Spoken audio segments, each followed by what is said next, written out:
In the world of folk and country music, Ricky Nelson was a shining star, known for his melodic and soulful music that touched the soul.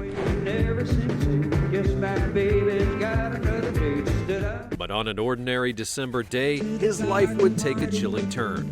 Picture this, a small 14-seat private aircraft soaring above the picturesque landscape of DeKalb, Texas, northeast of Dallas. And Ricky Nelson, the man behind hits like Lonesome Town and Travelin' Man, was a passenger along with 7 others while on a 3-city tour of the South.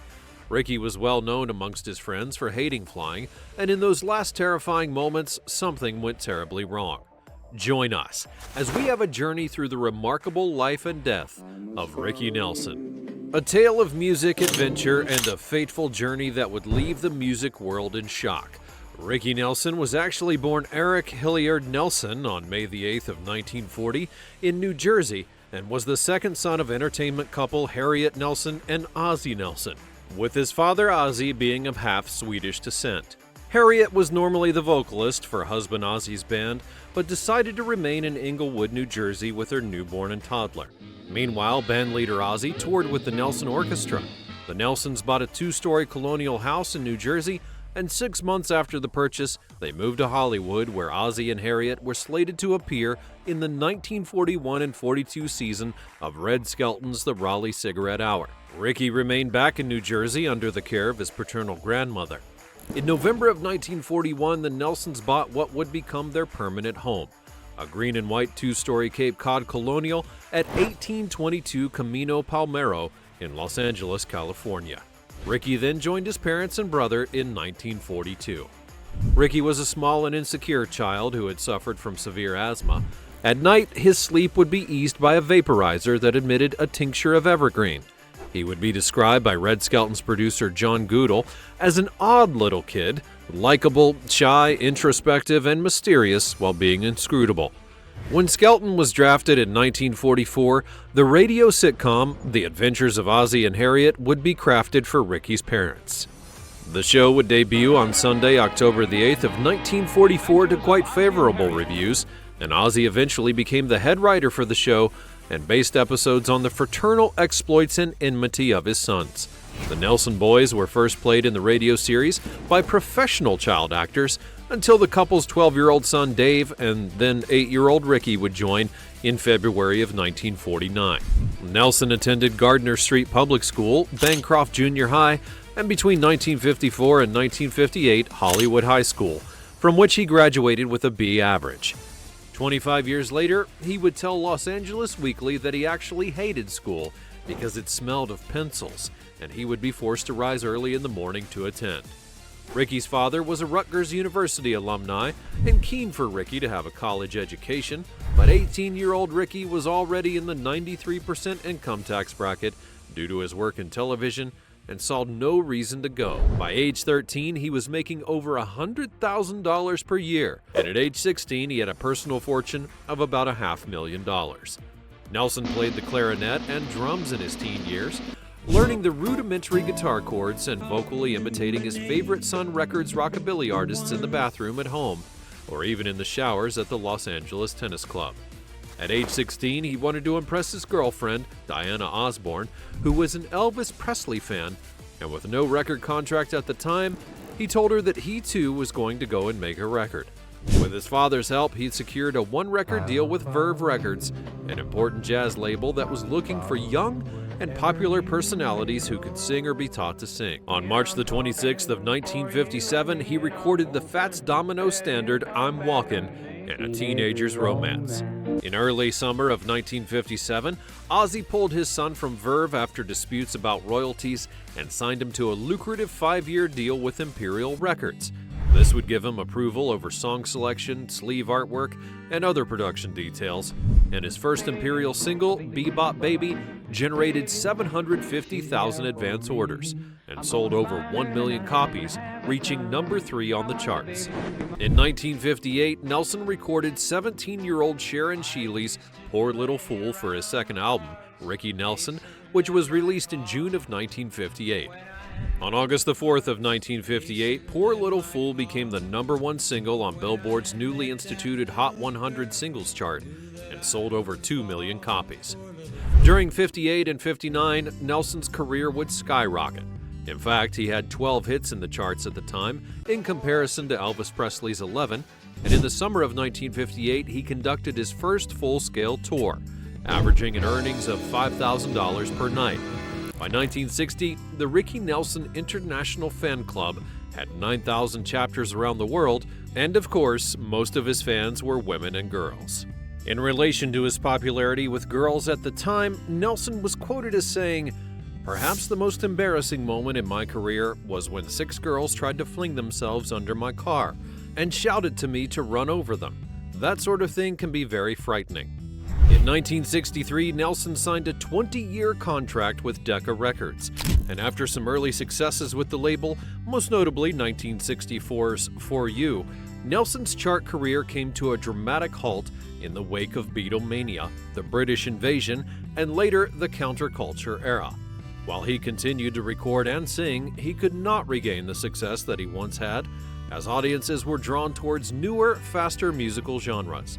In 1977, a bitter divorce started between him and his wife Kristen, in which she eventually won custody of their 3 children, twins Matthew and Gunnar, and daughter Tracy. The year 1981 opened for Nelson with the release of his first record in more than 3 years with his 5th label Capitol Records, titled Playing to Win. This resulted in his music enjoying a revival, and he also met a fan named Helen Blair, who became a constant companion and eventually his fiancée. As the demand for Ricky Nelson's music would make a resurgence, so did the need for reliable and quick transportation to use for touring. Accustomed to using a Learjet, in May of 1985, Nelson upgraded to a 14-seat Douglas DC-3 built in 1944 and painted white with gold and black trim. The airplane had quite the history of owners, from the wealthy Richard C. DuPont to retired rocker Jerry Lee Lewis. Paying $118,000 for the historic aircraft, and despite a general rule favoring jets over propeller-driven planes, the need to economize his purchases overruled, and he learned how to enjoy the old warbird. But with the purchase of the DC-3 came multiple problems. After Nelson took ownership of the plane, it would be plagued with a history of mechanical issues, and in one incident, Nelson's band would be forced to push the plane off the runway after an engine had failed. In a separate incident in September of 1985, a malfunctioning ignition magneto prevented the plane from flying, subsequently preventing Nelson from participating in the first Farm Aid concert in Champaign, Illinois. Band members of Nelson's shared fears with their families about the DC-3's airworthiness. Nelson's lead guitarist, Bobby Neal's wife Phyllis, had urged him not to board the plane. Bassist Patrick Woodward told his wife Jody about the 2 emergency landings, saying, "He said he was going to die in that airplane, and he said it seriously." The wife of Nelson's sound technician, Lori Russell, said, "I hated the plane because every time he went on it, I thought it would be the last time. The band hated the plane." Lori Barzy, the sister-in-law of pianist Andy Chapin, added, "He didn't want to go on that airplane." Barzy said that Chapin had told her that it was a real bad plane and he didn't trust it.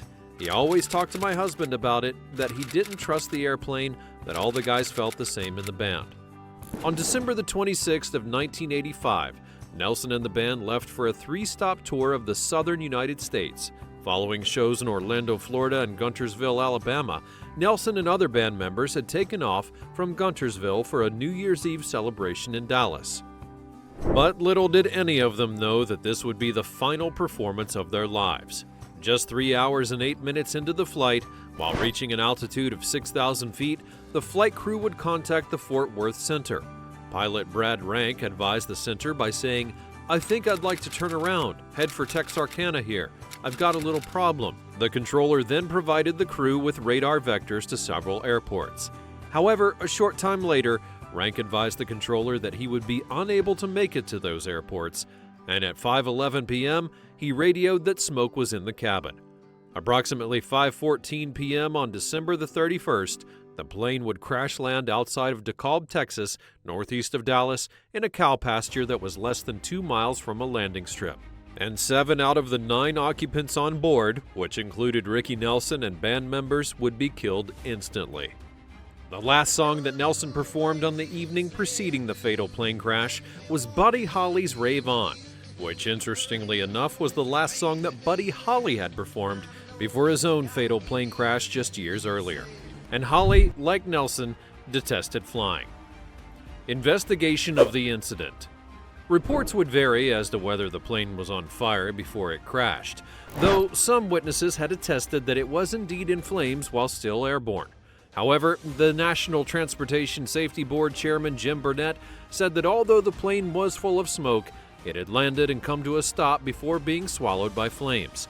The NTSB conducted a year-long investigation and finally concluded that while a definite cause was unknown, the crash was probably the result of a fire that had been caused by the plane's gasoline-powered cabin heater acting up. When questioned by the NTSB, surviving pilots Brad Rank and Ken Ferguson had different accounts of the key events.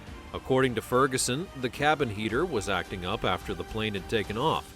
Ferguson said that Rank had repeatedly gone back to the back of the plane to try and fix the heater, and Rank told Ferguson several times to turn the heater back on.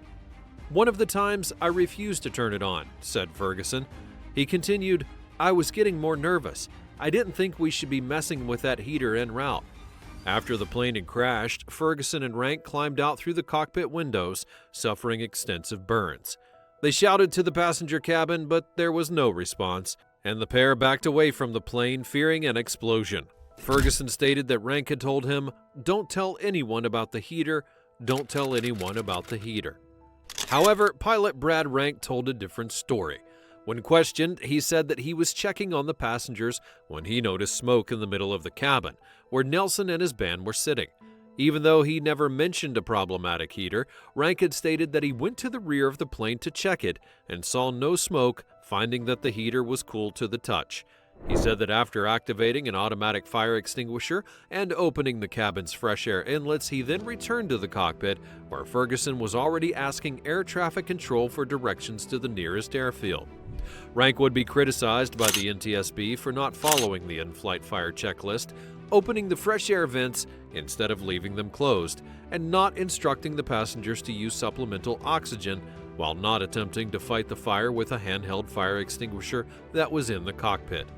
The board said that while these steps may have not prevented the crash, they would have enhanced the potential for survival of the passengers.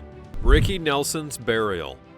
On January the 6th of 1986, 250 mourners entered the Church of the Hills in Los Angeles for funeral services, while 700 fans gathered outside.